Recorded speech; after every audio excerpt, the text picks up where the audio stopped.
ओम नमः शिवाय, जय महाकाल। आप सबको पता है कि 16 श्राद्ध पक्ष का ये पूरा महीना चल रहा है और जितनी भी स्त्रियां इस वीडियो को देख रही हैं, अगर आप दूर्वा के ऊपर अपना हाथ रख देती हैं तो आपका घर खुशियों से भर जाएगा। कभी भी आपको पितृदोष नहीं लगेगा। पूज्य गुरु जी की कथा से सुन के बहुत अच्छे समझा रहा हूँ। बहुत ही छोटी सी आसान सी वीडियो है, लेकिन आपको समझना बहुत ज़रूरी है।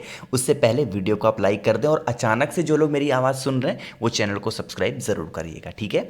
देखो, कौन सी चीज़ की ज़रूरत है, बहुत ध्यान से समझिएगा।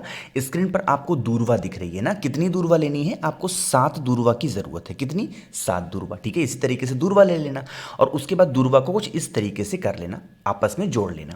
उसके बाद क्या करना है, आपको लेना है पीला चंदन, ठीक है। इस तरीके से होता है पीला चंदन। अगर पीले चंदन की लकड़ी वगैरह आपके पास हो तो उसको घिस लें और उसके बाद चंदन निकाल लें। अगर ऐसा नहीं है तो आप पाउडर के फॉर्म में भी चंदन ले सकते हैं, ठीक है। फिर क्या करिएगा, आपको उन दोनों सामान को लेके, पीला चंदन और दूर्वा को लेके महादेव के शिवलिंग के पास जाना है, वहां पर पहुंचना है। जो भी आपको पूजन अर्चना महादेव की करनी है, शिवलिंग के पास खड़े होकर आप कर लेना।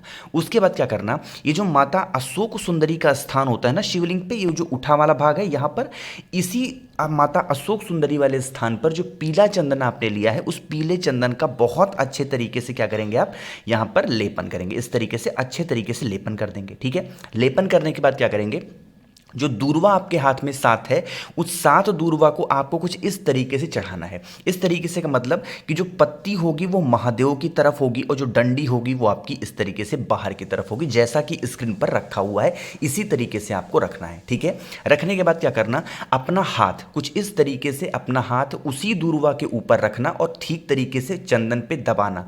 और आपकी जो भी कामना हो, जिस भी कामना से आप इस उपाय को कर रहे हैं, अपने दिल की बात महादेव से आप कह देना और श्री शिवाय नमस्तुभ्यम का स्मरण करना, ठीक है। उसके बाद क्या करना, ये जो दूर्वा रखी हुई है, इस दूर्वा को उठा करके आप अपने घर चले आना, ठीक है। घर पहुंचने के बाद क्या करना, एक लोटा लेना जल का, कोई सा भी पात्र लेना, कटोरी गिलास कुछ भी ले लेना और उसमें अपने घर से जल भरना, ठीक है। जल भरने के बाद क्या करना कि जो दूर्वा होगी उसी जल में डुबा देना अच्छे तरीके से। और आपके घर में जितने भी कमरे हों, वॉशरूम को छोड़ करके आपके घर में जितने भी कमरे हों, उन सभी कमरों में इसी दूर्वा से श्री शिवाय नमस्तुभ्यम का स्मरण करते हुए आपको छिड़काव कर देना है, बस। और कुछ भी करने की जरूरत नहीं है।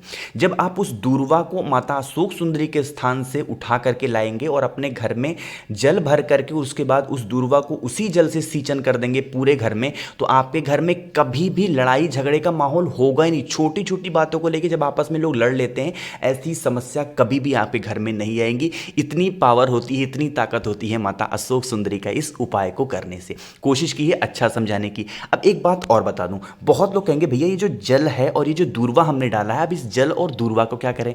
तो आपके घर के आसपास कोई भी पेड़ हो, हरा पेड़ हो, वहां पर ले जाकर के आप इस कलश के पूरे जल को और दूर्वा को वहां पर समर्पित कर दीजिएगा। एक चीज का और ध्यान रखिएगा, जब आप उस दूर्वा का छिड़काव अपने घर में कर रहे हो, उस जल का छिड़काव अपने घर में कर रहे हो, तो आपको पूरे टाइम श्री शिवाय नमस्तुभ्यम का स्मरण करते हुए छिड़काव करना है। इससे आपके घर में पॉजिटिव एनर्जी आएगी, कभी भी लड़ाई झगड़े का माहौल नहीं होगा। कोशिश की है बहुत अच्छा समझाने की। तो वीडियो पसंद आई हो तो लाइक कर दीजिएगा। जो भी लोग अचानक से मेरी आवाज़ को सुना है और कभी भी अभी तक चैनल सब्सक्राइब नहीं किया, तो चैनल को सब्सक्राइब जरूर करिएगा। कुछ पूछना हो, नहीं समझ में आए, परेशान नहीं हो, नीचे कमेंट में पूछिएगा, कोशिश करूंगा आप सबको रिप्लाई करने की।